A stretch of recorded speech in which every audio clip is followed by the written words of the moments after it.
নিজের বাড়ি নিজে মারতেছি, আমি মনে করছি পয়লা মারতেছি।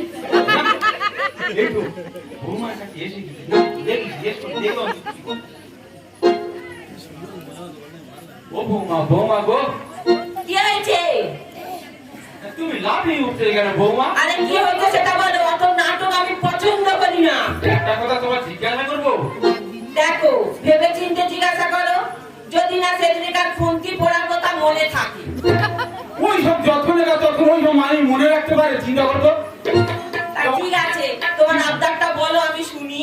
ঠিক আছে বলতেই শোনো, আজকে বলতে অন্য কোনো খারাপ কথা বলবো দরকার কি বাবা? পটল কোথায় থাকা খারাপ কথা বলা কি দরকার? তোমার ছেলের মাথাটা আজকে আমি খাবো।